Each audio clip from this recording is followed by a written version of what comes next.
gym anxiety. I watched a video, this beautiful girl that I actually really respect. She was talking about how she has gym anxiety, and I was like, wow, this is something because she's beautiful. And I think it's because she's beautiful. Like, everyone's staring at you. And so, like, the more pleasing to the eye you are, the longer people want to look. And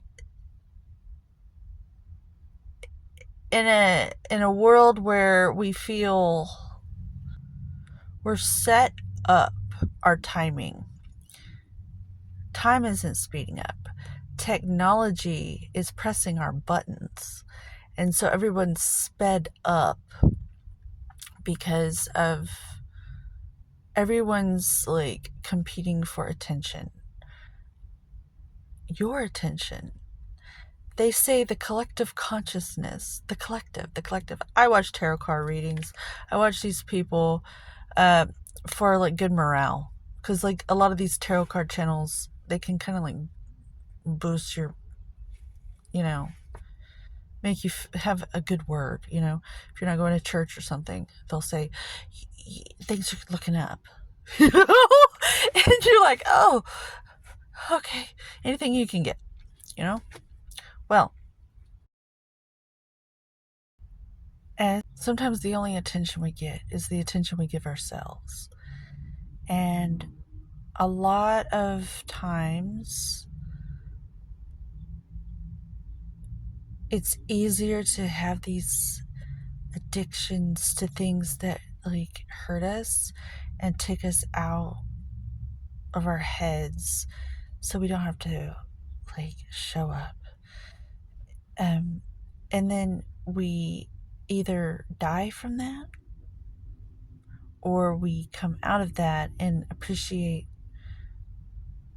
giving ourselves attention in a way where we go to the gym and we nurture ourselves and we give ourselves attention. And so working out is sometimes the only attention any of us ever get. And so when we get on social media and people talk about the attention span being so, like, we gotta get their attention, we have to get their attention. So everybody's talking faster and faster and faster, and the content's faster and faster and faster. And it's all just proof that there's not a mom at home giving attention to children. The world is evidence of that. If people in their early years had the attention of someone at ease that could just show up for them and like be there for them, you wouldn't have all these people on social media communicating like this. You know, you can't learn anything like that. Information should come in like a good slow trickle. That way the information comes in and your neuroplasticity grabs a hold of it, and it like wraps around it and pulls it in, and it literally grows on you. The knowledge, what you're trying, the information, the data, you have to process it like one of them old slow ass computers. But you're fucking awesome, and like you're the most advanced piece of technology there ever was or ever will be. No matter what computers are out there, you yourself are actually advanced technology. And there's like this whole way of slowing down to remember all that. There's a natural rhythm in nature that helps us come back to that. Which is why I'm a bit of an animist, and I the animals and plants are the way to go. Just sitting around trees helps. They're very patient. They just sort of hang out. They can bring you back to your natural balance and rhythm in a survivable way, where you're not trying to get something at a speed that's just ridiculous. So the whole point with gym anxiety is you get sped up in these gyms because you're being stared at, and the better you look, the more people are gonna look, and for all these different reasons. It's distracting to you, and all you want to do is give yourself some attention and turn it, like, you want to listen to your body and like give yourself some therapy, some attention, in a way that doesn't get you pregnant or it doesn't give you a fucking hangover. So you go to the gym and you train your body, but like it's like everybody wants to look at you, but you're not being looked at all at the same time. It's like fucking ridiculous. And so we get in our heads and we don't even want to go in there unless we have a trainer, because we can kind of hide with the trainer. A trainer will tell us to do all this stuff and we won't be calling attention because someone's telling us to do it. We don't have to take responsibility. They're telling us to jump and they're telling us how high. And that's why trainers are so valuable. But they're the pussy way out too. Because we kind of like hide with trainers. Like we hide with our cell phones. We look down at our phones in the gym to like get comfortable. Oh my god. Everyone's staring at me. What did we do before that? Well, we faced each other, made eye contact more. On another note,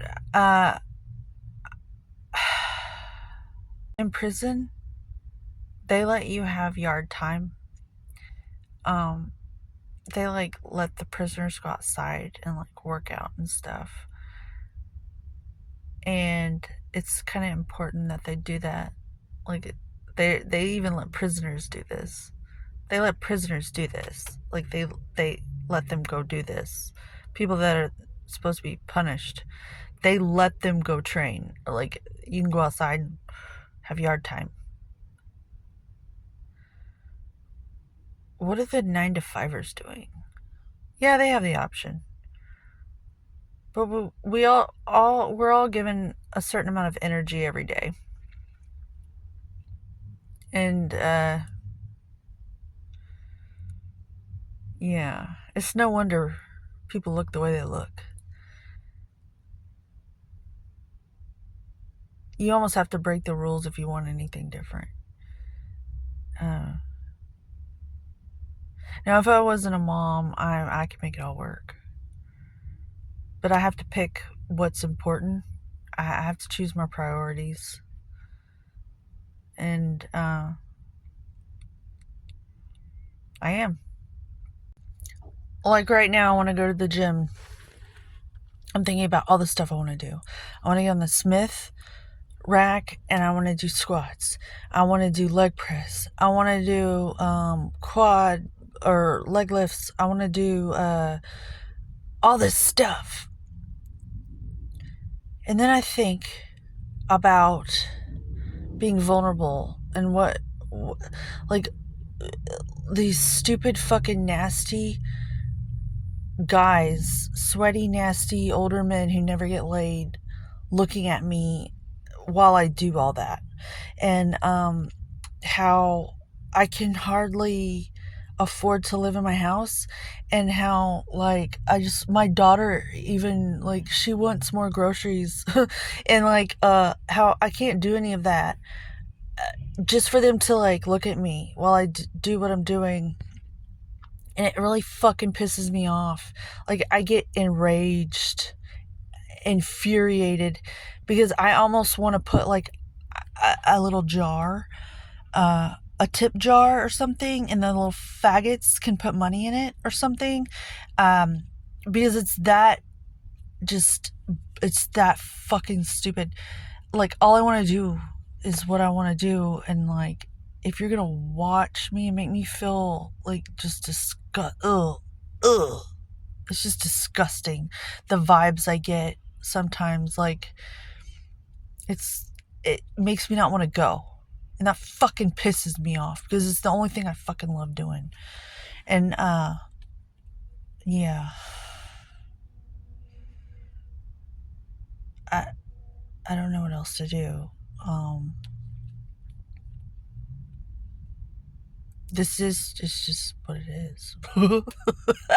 Either I will be defeated and I won't go, or I'll go and be a bad fucking energy for these people if we meet up. Like, because they've been operating on this under the illusion that that's okay for so long. I guess I was like, I'm here to be the obstacle, because that's the path. I am the way. There's this scene on X-Men, one of them where Jennifer, I don't know, the blonde girl, J-Law, something, I don't know. She's doing bench press, chest press, and Magneto comes and he like lifts up the weight, and then she's all pretty, she's all blonde and shit, and then he lifts it up, and then he like drops it on her, and she turns into her real form, and then he's like, that could save your life. Well, that's how I feel when I go to the gym. Like, I feel like I'm turning into that blue character, like Mutant and Proud. One of these days, I'm just gonna fart really loud and just, you wanna look at me? You wanna look at me? Do you like scat porn? Wah! I found myself, I put on makeup, just so I'm not hideous, out of respect for you. Like, I do it not to get you. I do it because I don't want to gross you out. If I like, it's like a respect thing. So I put on a little bit of eye makeup and a little bit of lip stuff, because it's like respectful almost. Like, the face is for everyone else. Our facial expressions and everything, it's for everybody else. And I think we've lost that, and we make facial expressions because of how we feel. But really, in the old days, we would put on a face for you. Whereas now we're just showing you how we feel all the time.